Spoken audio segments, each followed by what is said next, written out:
the bell.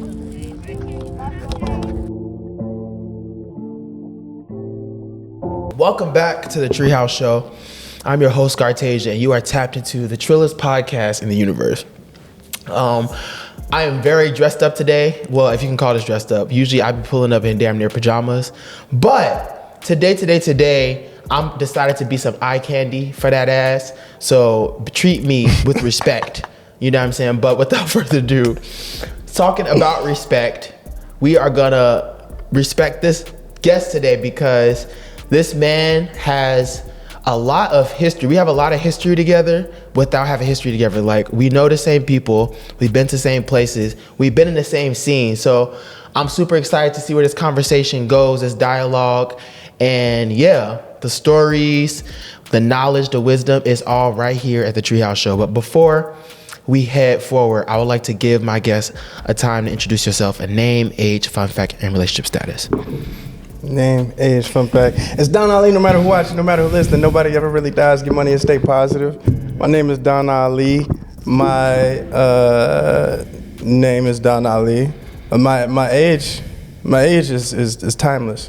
A fun fact about me, growing up, I played lacrosse for 7 years. That's that stick one. Yeah, That's a Native American joint. That's where it came from. Yeah. Wow. Yeah, and they used to do like, it's some more fun facts. In lacrosse, now it's like, I think 8-on-8 or 10-on-10, maybe like 11 to 13 people max on each team. It used to be like hundreds of players, and the fields used to go for miles. So they would, and the game would last for days. The lacrosse was like more of like a festival where different tribes would come together and like, you know, get their aggression out and, you know, compete. But I fuck with lacrosse. I love lacrosse. Relationship status, you know, I'm in a relationship with myself. Okay. Yeah, it's deep in there. So I'm just trying to enjoy that. I'm not ready. I'm not ready for nothing, you know. I'm not ready for nothing like that yet. I'm trying to get ready. You know, I'm getting ready. I mean, that's very wise for a man to admit that they're not ready. It's easier said than done. Damn. So you're not ready, but you're trying. I'm not ready, but I'm getting ready. I'm getting ready. I'm working. I'm focusing on my strengths and putting my awareness on my weaknesses. So the shit that I already is in me that'll make me a great like father, lover, friend, brother, whatever it is. Like I'm not thinking about the weaknesses so much to the point that I'm not continuing to enhance the strengths. You know what I'm saying? Like wherever the weakness is at, you know what I'm saying? That's just what that is. But yeah. That's a enlightening perspective. I feel like a lot of society tells us to focus on our weaknesses, to like work on your weaknesses, work on your bad points. You feel me? Versus I like your perspective where it's like be aware of it. Yeah, that's kind of backwards. Because if you're really working on your weaknesses like that and you focus on that, you as humans, I think that we need to get boosted. We need to boost ourselves up because shit change. You feel different days. So working on your weaknesses is like, you know, carrying some heavy shit uphill. But focusing on your strengths is like sliding downhill, you know what I'm saying? And your weaknesses might be that, you know, you might have a weakness steering that motherfucker, you know, but you're still going downhill because you're focusing on your strengths, you're leaning forward, you're going downhill, you know. But when you're working on with your weaknesses aren't even weaknesses. That's just the shit about you don't like. So if you just surround yourself by the shit that you don't like, go in the room surrounded by the shit about you that you don't like, and you know, you don't go in that room enough where you love these things about yourself. And it could be anything. It could be body type. It could be taste of music. It could be anything. But if you don't, you gotta be in that room that reminds you, like, I'm fucking raw. Like, there ain't words for this. There's barely words for this shit. You know what I'm saying? Like, you gotta go in that room to where you surprise yourself in a good way, because you need to learn to love your weaknesses. They're not weaknesses. You know what I'm saying? That's just shit we don't like about ourselves. Yeah. What are your strengths? Strengths: people's person, personable, friendly, easy to talk to. Definitely. Creative as fuck. Driven. Work ethic crazy.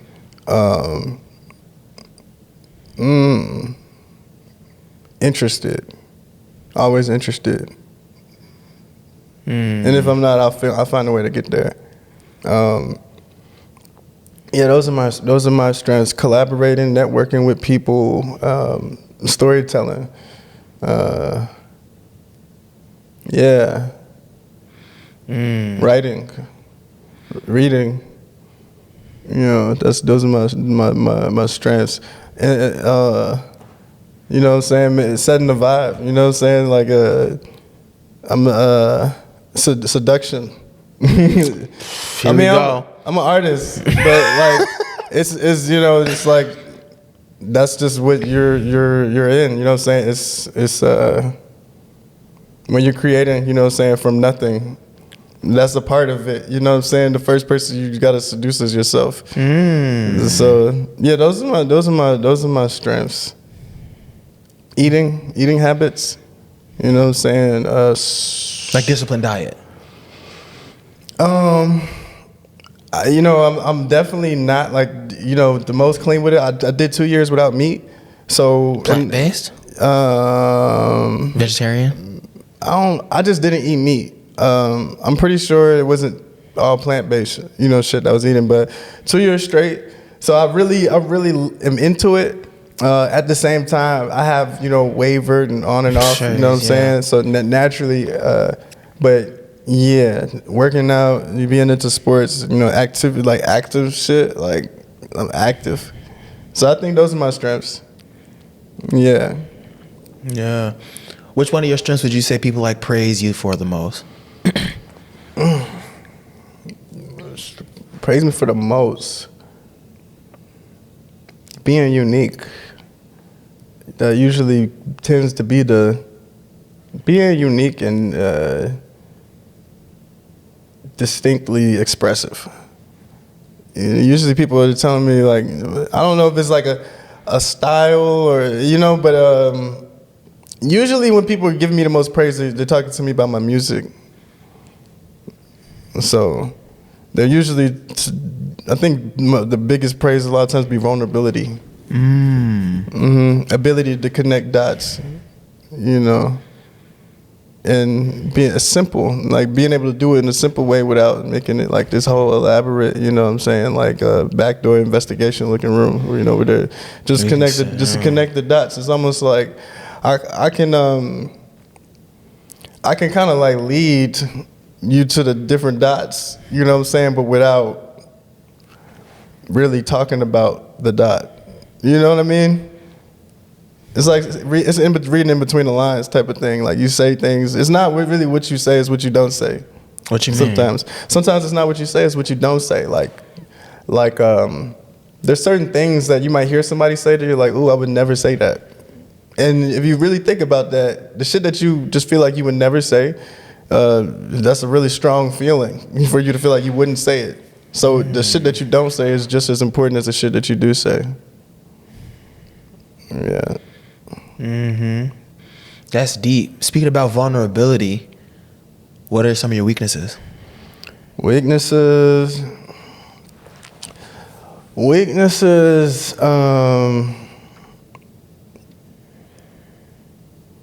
It's crazy because I feel like sometimes some of my weaknesses are my strengths as well. Like I want to say discipline, but when you talk about like people give me praise, like people that know me would say I'm like one of the most disciplined people they know.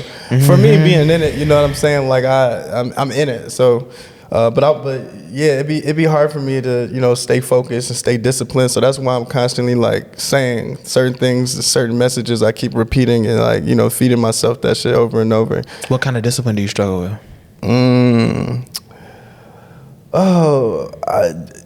First, I want to go back to the beginning, like sex and drugs. And sex is not always like the act of sex, but it could just be the feeling of lust. You know what I'm saying? And then with the drugs, it's like I don't do hard drugs no more. I used to. When I was 19, I overdosed. So What? when I moved to Chicago, I came out here.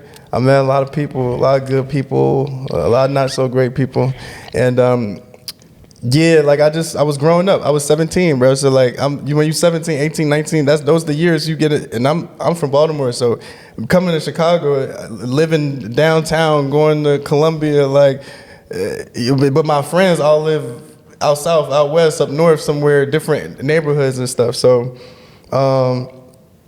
Yeah, like when I was 19, that was around the time like I was back home. I was trying to figure out how I was gonna get back here and what I was gonna do. I was like super down, but yeah, like that shit changed my life. And my dad saw the whole thing. Like I was foaming at the mouth on the floor. Like the ambulance came in, they put me in the body bag. Because they need to be able to get you through the doors in the room quicker so you can get you an ambulance quick. So I'm in the body bag, but I'm, you know what I'm saying? I can't imagine the scene, you know what I'm saying? But pump me with the Narcan, you know what I'm saying? I get to that. So that was the time, that was when I was like, all right, if I don't do what I want to do, I'm gonna die. Like I'm not gonna be, I can't live, you know what I'm saying, for somebody else. So I feel like right now, to be specific to where I'm at now, because there's been an evolution, you know, after that I was just, I moved, you know what I'm saying, separated myself from a lot of shit. But you know, certain shit kind of stay with you a little bit, like at least in a little bit, it just evolves. It don't necessarily go all the way away. So right now, what I'm struggling with is weed. Smoking Before weed. we move on to weed, though, kind of like, if you don't mind going down that path, like kind of what did you overdose on, and like? I overdosed on Oxycontin and oxycodone, I think it was. It was really like some freak accident, random shit, you know, because I did hella drugs. Like I was doing a lot of shit. Cocaine, acid, shrooms, you know, perks. Like Xans was crazy in Chicago for a minute. I remember motherfuckers had the liquid Xans at one point. Them joints was, motherfuckers, and that bitch fighting with their eyes closed off them joints. But like, that's what it was. And it was just like some shit that I found that I was like, I wonder what this do. And you know what I'm saying? Like and it was just a regular day. It was a regular day. You didn't even plan? Nah, it was a regular day, but I misread the dosage on the bottle. And the pills was expired. I'm pretty sure they was expired. One of my homies is one of his relatives passed away. And she used to live in his house with him, and so like we would go in there and look through her old shit. She used to have all this fucking medication and shit. We'll like go look them up and like, what this one do? What this one do? What this one do? Christ. Yeah, just trying to do something. Fiends. Yeah. You know, it's crazy because that is what that is. That is what that is. That's like, fiend beer. I was a fiend too. There's Shit, no don't way get twisted. to sugarcoat that shit, but that is literally like you're just rolling the dice at that point, Russian roulette and that shit. So. Yeah, but then I went to rehab and all that shit. So I really my relationship and mindset around not only like drugs, but like food too, because food is drugs too. I look at everything. Like, you know, we got coffee, that's caffeine, that's cocaine. We got salt. You know what I'm saying? We have a lot of salt. We have like the different things in your food that make you feel away. The only reason people do drugs is because they're trying to feel away. And the only reason people eat at certain times and in certain amounts is because like they're trying to like fulfill a feeling. So it's really not the drugs. Nobody's a drug addict. There's no such thing as a drug addict because we are drugs, bro. Like we have DMT inside of us. Like we are drugs. So a drug addict to me is just an irregulated atmosphere within yourself. Like you're not regulating your emotions in a way that is gonna keep your body preserved. So I went to rehab. They was trying to tell me something about Jesus and all that stuff, and like I'm like, bro, this got nothing. This is. I'm sitting next to people who are smoking crack or doing meth, and I'm like, bro, like there's levels to this shit, man. Like there's levels. I'm the youngest person. I'm the only black person. We're doing acupuncture. I fucked with that. Yeah, that was cool. I fucks with it too. But yeah, like I just really like kind of was in that shit and was like, the problem is not outside of me, it's inside of me. So the drug is not the problem, it's something inside of me. And it's like crazy because even though like I, still struggle with some of these things in much better ways than I used to, like I still get that feeling a lot of times where I'm like, I don't need this shit. Mm-hmm. Like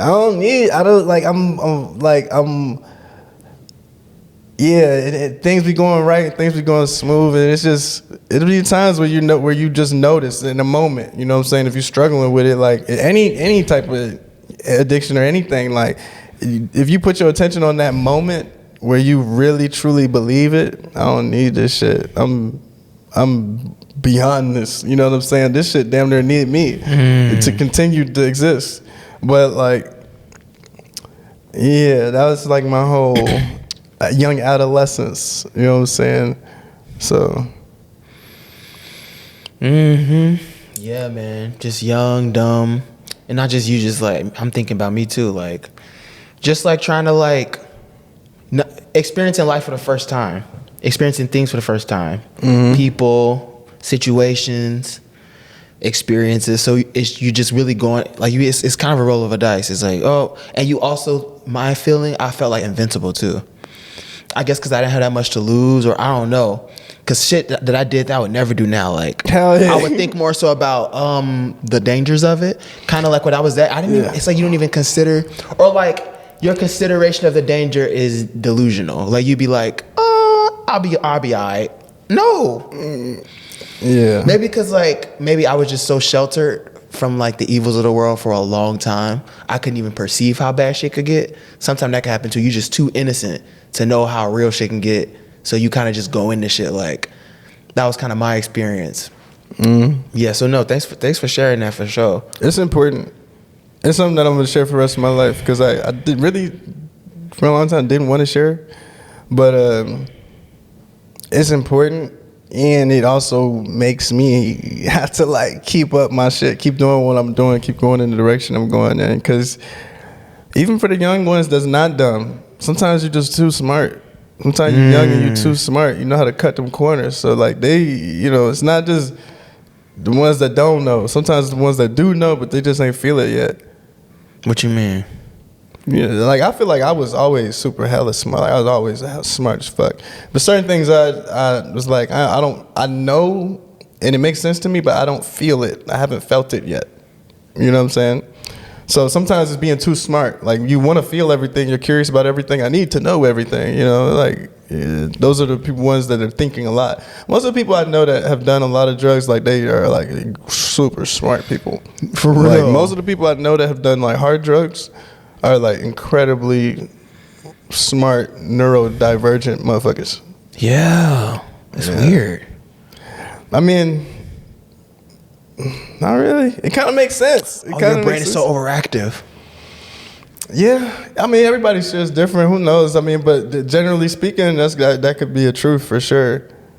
But yeah, most people I know, like, you know, like when I came out here, and then it's just being in Chicago, big city and stuff like that.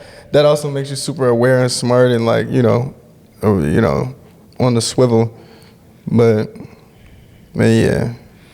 Yeah. Speaking on that, on the swivelness, is that like something you had to adapt, or were you always kind of like? I had to adapt it.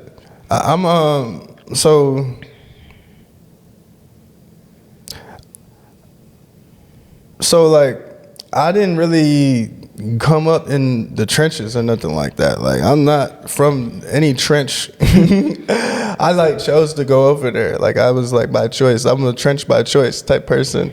So like, growing up in Baltimore, like, I moved to Baltimore County like real young. Stayed going to school in the city like up until like middle school type shit.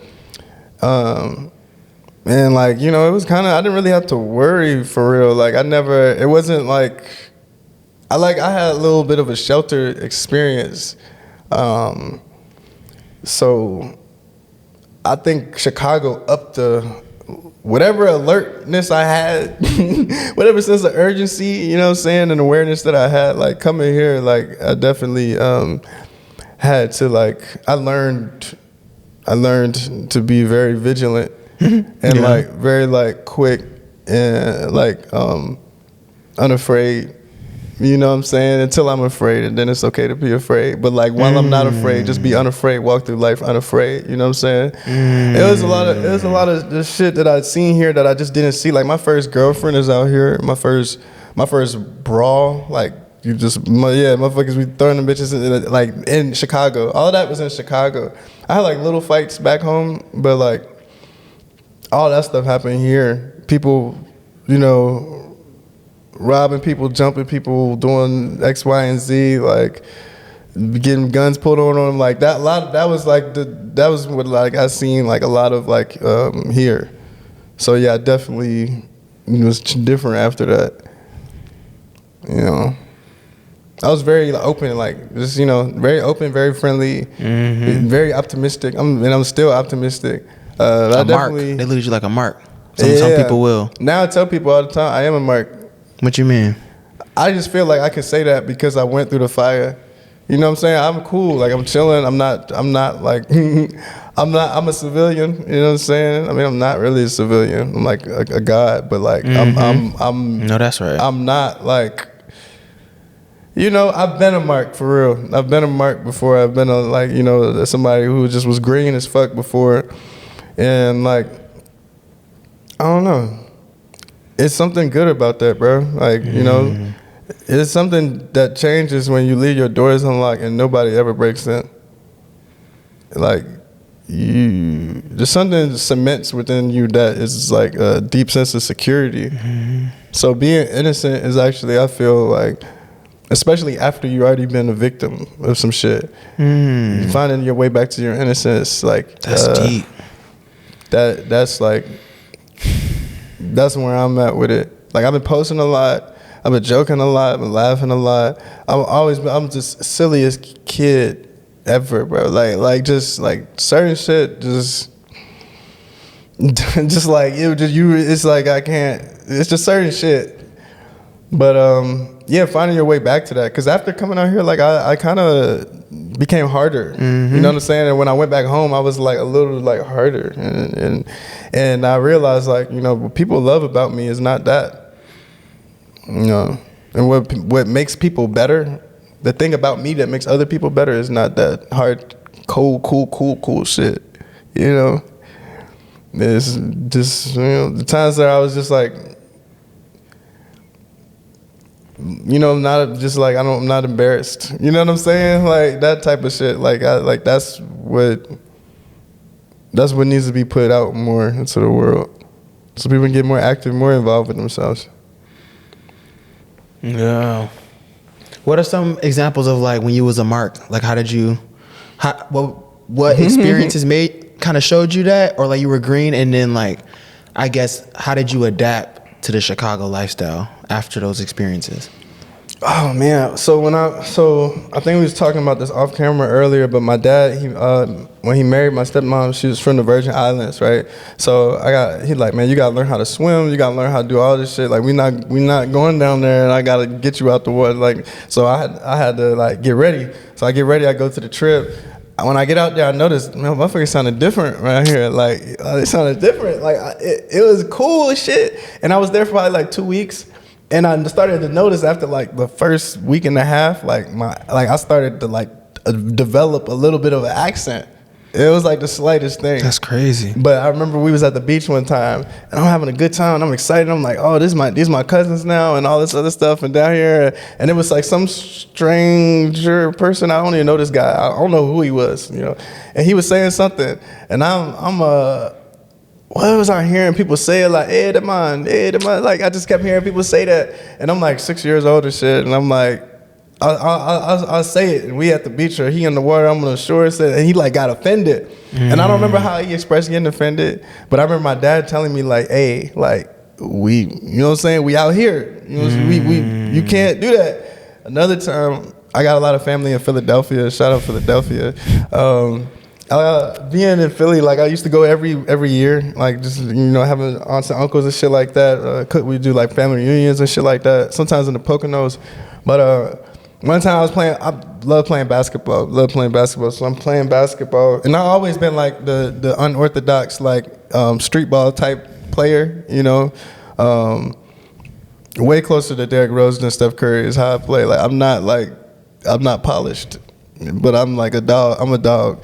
But I remember I was doing some shit. I'm playing basketball. We in Philly. Everybody from Philly. We from Baltimore. We in Philly. And like it's just this boy. I'm playing. I got the ball. I put the ball in between my legs. Put it behind my back. Then threw the ball from behind my back around the back of his head. Like it's some overly extra shit. And I caught the ball from the back of his head, and and touched his head, like on some great, like on some crazy shit. My dad, another time, he's like, "Hey, look, we not home. You can't do this, gang. You can't do this." So it's funny because now I'm putting it together. Like a lot of my earliest times being a mark was me and traveling. While I was like traveling and shit like that.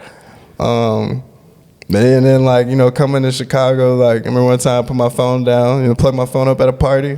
Back when motherfuckers was really stealing iPhones and shit. Got my phone stolen. That shit gone.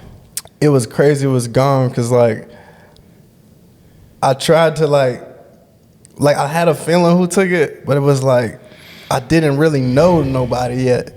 You know what I'm saying? So I didn't really, it was like a who's who moment for real.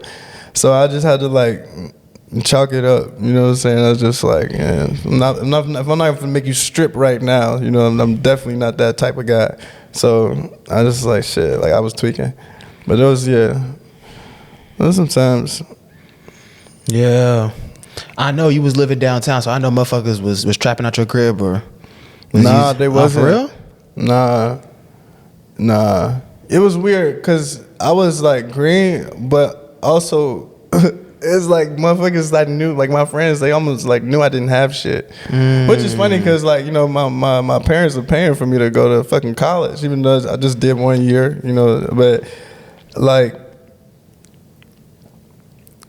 I just didn't, I was more so seen as like a local Chicagoan than like a college kid from somewhere else. So they embraced you. I was with people from Chicago who weren't in school or going to school at the time in the girls' dorm who they from LA and shit, you know what I'm saying, and they cool as fuck and they let us come in there. And I remember one time I came back from like a winter break or some shit, and like I go to my homegirls' dorms and shit, and like all the homies is in there bagging up and all types of shit, and you just fall asleep in there and wake up when my homies like, yo, Josh, because this is my real name, Josh. He's like, yo, Josh, like, wake up, man, come with me to the warm spot. I'm about to fight so and so. You know what I'm saying? We're gonna roll up.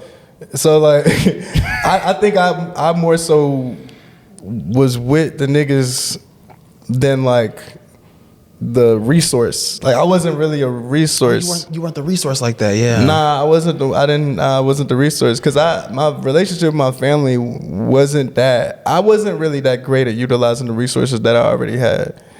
I was very like, I'm finna do this shit on my own, and I'm not finna ask for no help. And I know like my fucking cafe card or cafeteria card, like is nothing on that bitch no more. Like how I'm finna eat, well, like I'm learning to steal now. I'm learning about it. I'm learning about what a stain is. So like, I wasn't really using my resources properly. So and also, it wasn't really. I mean, I feel like I feel like also my parents didn't really have a lot to just give me to just. You know what I'm saying? So it was weird. I always been in the middle with it, like whereas like my parents had it to like put me through to school and shit like that and do, whatever for me type shit. But at the same time, it wasn't just like leftover residual like fucking gifts and resources and things that I just had. The type of shit you just come over my crib, you just see the shit laying around. Like, it wasn't like that, you know. But yeah, I was more so learning how to survive with the people that's from Chicago. So yeah, that's real. I was learning how to do a lot of shit. Just a lot of shit. I remember one time my homie took me downtown. One of these buildings downtown and shit. And he was like, he took me in this building. We did a survey. We tested out like we tasted some candy or some shit. It was like a granola bar. And they paid us like $100 to do that shit. I'd never heard of that shit before, ever, no shit like that. Like, and he just knew about things like that. Hella resourceful from Chicago, like just, you know, anywhere. Easy money. Yeah, you know what I'm saying? So I learned a lot about how to, you know, access and utilize my resources in the city, like here. So when I was in Baltimore, I was like in my own world for real. Like, I was Kid Cudi back there, you know. What you mean? Kid Cudi, when he first came out Day and Night, you know, it's the type of music that, you know, you listen to by yourself. Yeah. That's what I was back home. Like, before I came to Chicago, like, I was writing a lot of music during class, you know what I'm saying, barely, like, passing the classes, BCs, maybe 1D on the last semester type shit. Like, I could have really went crazy with it and applied myself, but I was, like, in my own world. I was, like, rapping, writing, always had the headphones. Like, it's actually crazy to think about now, because now life feels like it's so much more than that world. But I was like in that motherfucker like often. Yeah.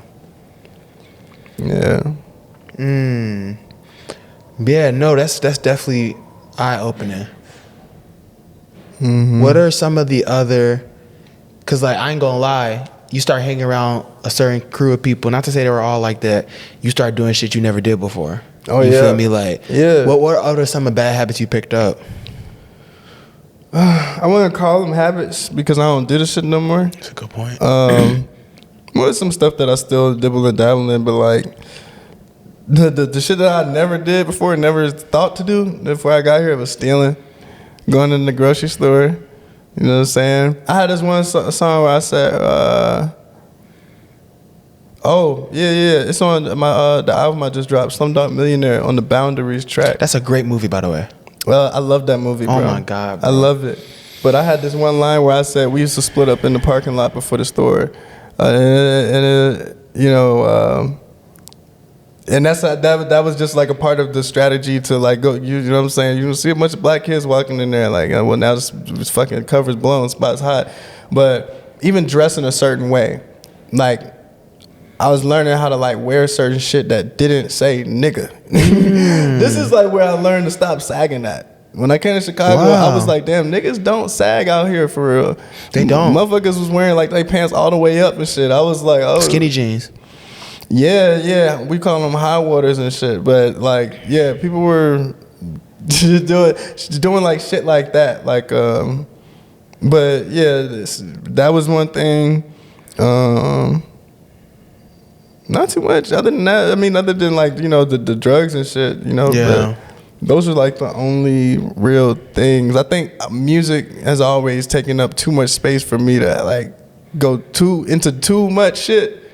Sex and drugs is enough. You know what I'm saying? Like, that's like, those are really big categories and shit. So I didn't really pick up too many other crazy habits. I'm more so like just seeing motherfuckers do wild shit, you know.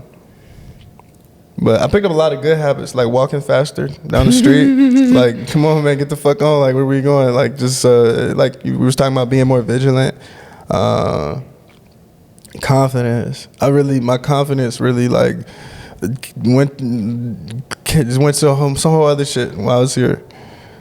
So that was another thing. That was another big thing. I learned how to be confident in a way that worked for me, but also like really feed and boost the confidence that's already, you know, there in a way to where it can be like amplified, you know what I'm saying, for people to feel, you know.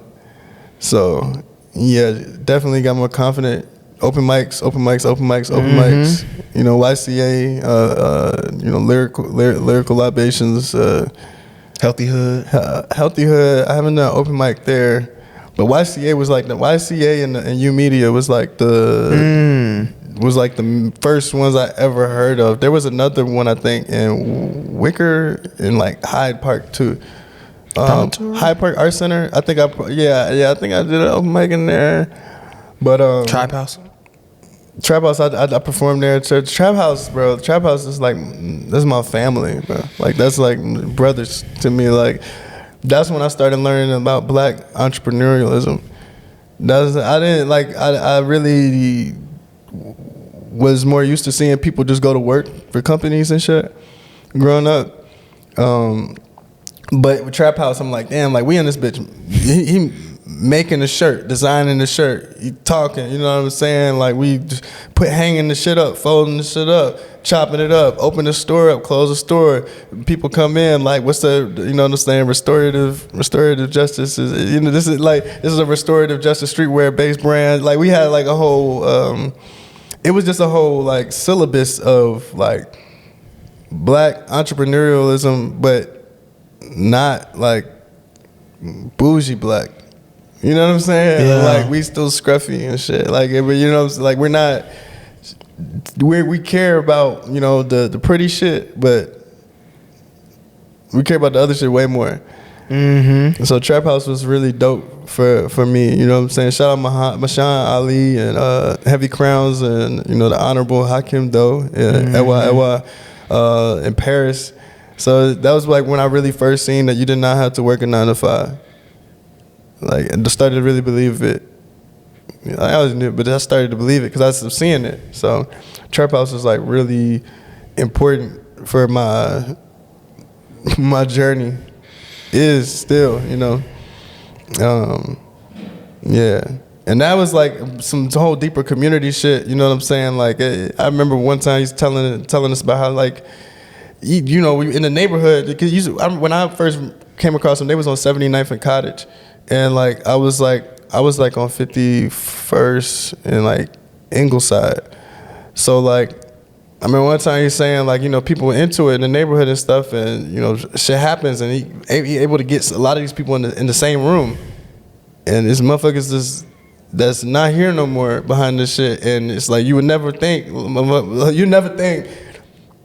of us, you know what I'm saying? Because we Black folks, we emotional, you know what I'm saying? Be in the same room, communicating, stuff like that. So Trap House also, beyond the clothes and the art, was about like circle keeping and like, and circle keeping is like something where you basically do what you're doing right now. You're listening, I'm talking, we're communicating, we're going back and forth, you're holding space, and you giving that shit room to breathe.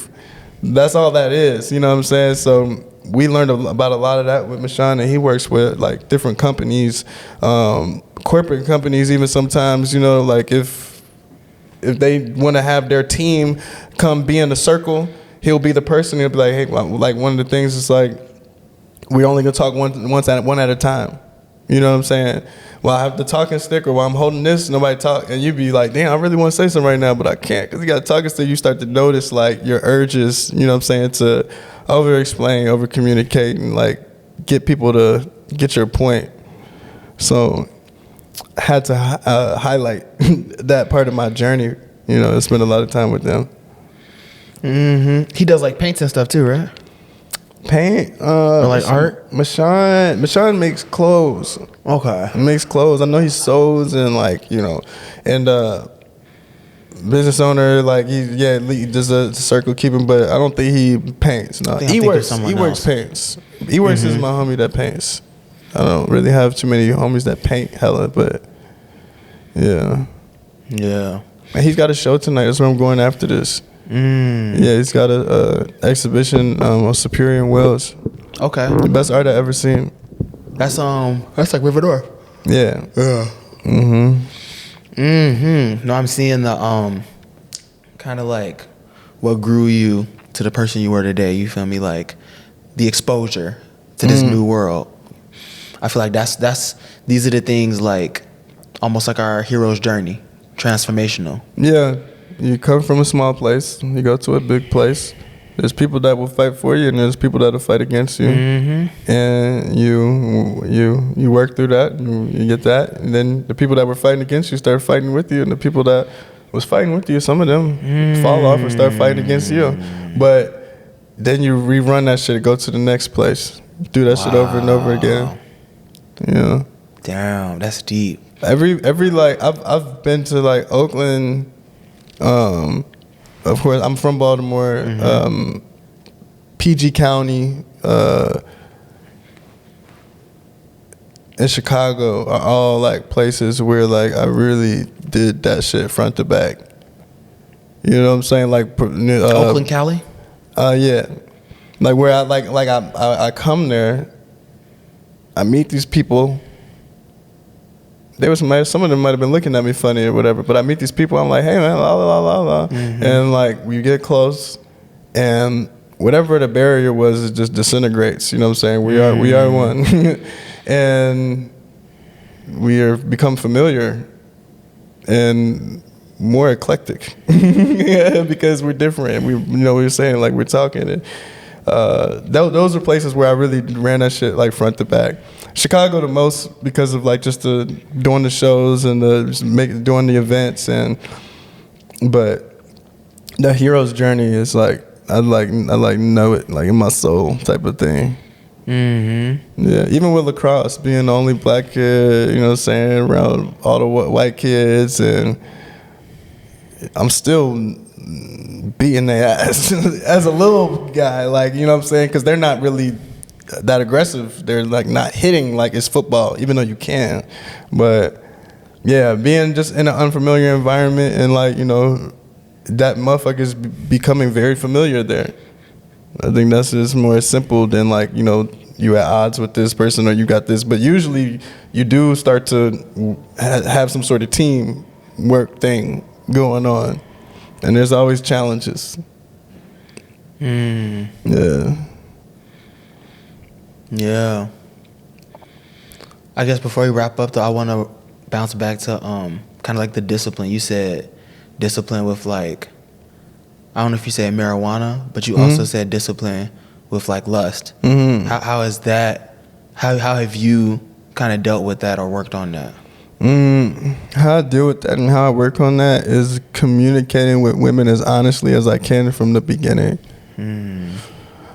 Because you feel different some days. Some days it's easier than other days. So if I communicate honestly from the jump, you know what I'm saying? No matter what I do after this, like as long as if you're willing to be honest with yourself, there's no surprises here. You know what I'm saying? So I think being honest is like my number one tool that I use. Like, you know what I'm saying? I'll rat myself out. Like, I'm not gonna lie, I don't want anything more. I'm attracted to you. I've thought about having sex with you. The thought excites me. Really don't care to be your friend. Or like, you know what I'm saying? I'm really not into like just being. Or like it's really this. Or I really just would like to be friends. You know what I'm saying? like, so you seem hella cool. We into the same shit. Like, let's just be cool. Like, just being honest. I feel like because. I think where we all slip is when we start to lie to ourselves, or when we start to get quiet, which is another form of that. You know what I'm saying? A lot of times when you have an urge, you stop interfacing with your own thoughts. Like you stop talking to yourself. Usually when you go downstairs and your mom's favorite snacks is down there, you're not supposed to eat them joints, and you kind of sneaking down there. In that middle of you sneaking down the steps to go reach in the box, you stop talking to yourself. You get really quiet because you like, you know what I'm saying? That's a good analogy. You just got to keep talking to yourself, being honest with your shit. That's like my number one way to combat it. Yeah. So when things get real quiet. Things get quiet, you gotta do something. I mean, sometimes it's okay, but you know that feeling though. You know that feeling when it's not good. You like, I'm about to do something I low-key know I should probably do. It could be something as simple as like tying your shoes. You need to do that, but like you might be in a rush out the house and you might quiet that thought. Just like noticing when that happens. But also like trying to do more human things, more humanity, like introducing more humanity into my life. You know what I'm saying? More intimacy that's not, based around the idea of like this person belonging to me at all. Like just more like becoming a better friend and a better like human, and just being honest are like ways that I deal with like, lust when it rises. So where do you think it comes from? Holy shit! See, that's an answer I don't got. I don't know. I think it's a mystical thing, but I think a lot of times it depends. You know what I'm saying? It's one of those things where it depends, because it could be like It could be a lot of shit. Maybe you're not doing the thing that you really want to do, and this is now you becoming your outlet to expressing to let out your anxiety and frustrations. A lot of times, I think like and as a man, I think a lot of times it's like your emotional irregulation. Like, is the root cause of? We be stressed. Sometimes we just want to go to sleep. You ever just want to go to sleep? You like, I'm tired. I just did hella shit. I know I gotta do some more shit tomorrow. I'm finna beat off right now. I'll be tired. I'll go to sleep after that. Or I'm finna smoke and I'll go to sleep. So it's like you not really doing it because you want to do it. You're doing it because you want to go to sleep, or because you had a conversation with somebody that made you mad. So it's really just emotional like regulation, I think. You know what I mean? And that's why when it get quiet, you gotta notice that, because if it's quiet for too long, it's easier for you to slip. So I think for a lot of times it literally be like, I'm going crazy right now in the best way, productive wise. You know what I'm saying? Doing hella shit.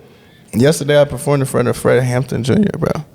Doing hella shit, bro. Come on. Like, it's really like, it be that, and then it be like, okay, like, I gotta slow down. Like, let me just relax and slow down and just quiet this noise real quick.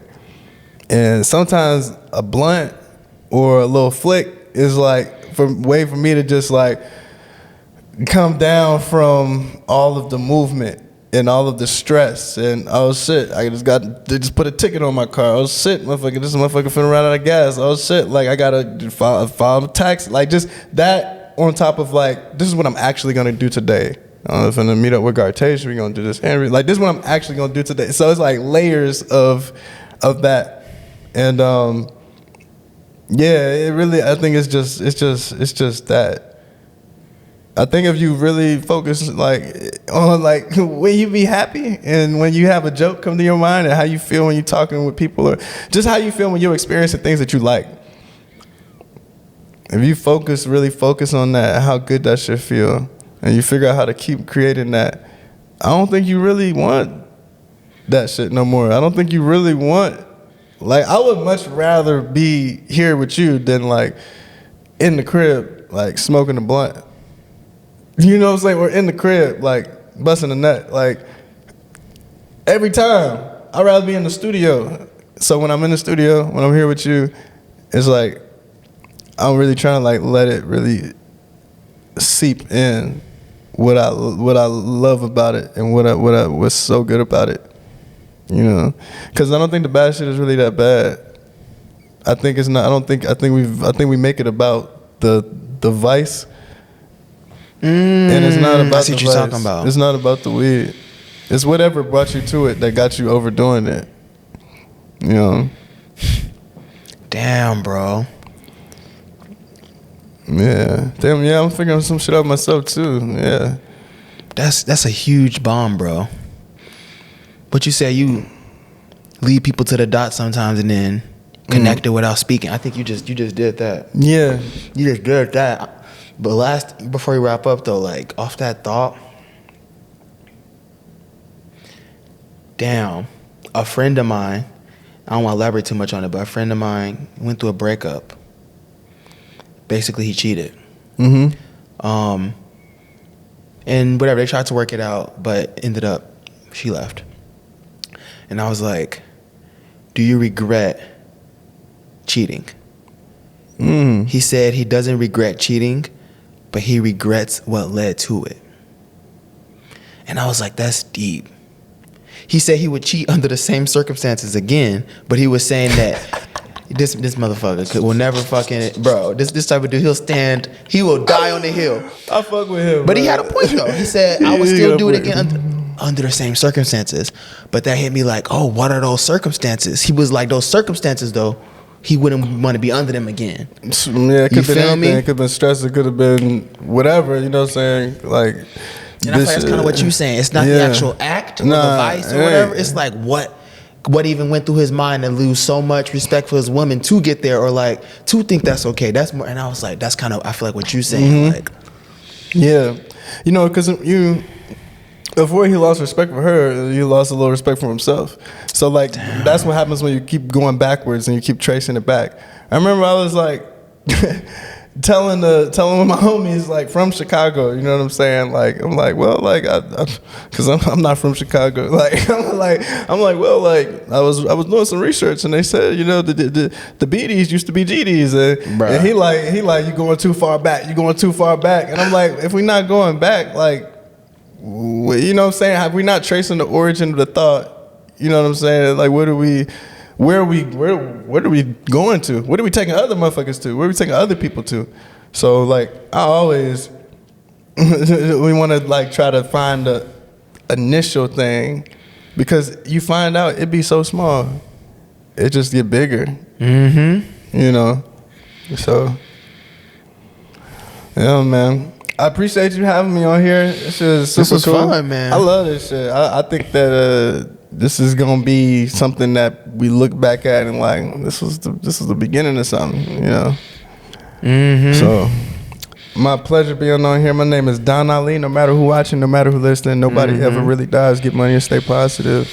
Yes, sir. How can we reach you on socials? The real Don Ali. Don is spelled like like the sun, like DAWN. Ali is in Muhammad Ali. The real Don Ali. I just dropped an amazing project, incredible. Slumdog Millionaire. It's on all streaming, but there's a exclusive version with a bonus track on it that you could buy from me personally. Also, I got merch, dog tags. I got a show tomorrow, but you know, that's like literally tomorrow. So by the time this come out, yeah, it'll be remote. We're gonna be a remote theater. Yeah, so shit. Yeah, things is going good. That's who I am. That's how you can reach me. Yes, sir. Any final words you have? Any final words? Just stop overthinking it. You know what I'm saying? Stop dwelling on that shit. Just do what you feel is warm to your heart. And just keep doing that over and over and over again. And show gratitude when the things in your life that you always wanted to be there show up. Mm-hmm. My last words is just do it, bro. Stop thinking. You know, we thought enough. We thought about it enough. Exactly. We thought about it enough. It's not the move that you make. I'm a chess coach. I teach kids how to play chess. It's not. I tell them this. Chess. It's not the move that you make. We're gonna play sometime. It's the move that you make after that. It's not that move that you make. So while everybody's worried about their next move, it's not that move. It's the move that you make after that one. So you're overthinking the move that is not even really like, it's just you. You should be in the flow right now. You know what I'm saying? Think about shit that's further away. You know what I'm saying? But like what's here right now, like this moment, like don't overthink the moment. You know what I'm saying? Be in it, or don't be in it, but just do it. Don Ali, it's been an honor. Yeah, man. Yes, sir. Likewise. As always, stay hydrated. Stay breathing in that good ass oxygen. Most importantly, stay basic.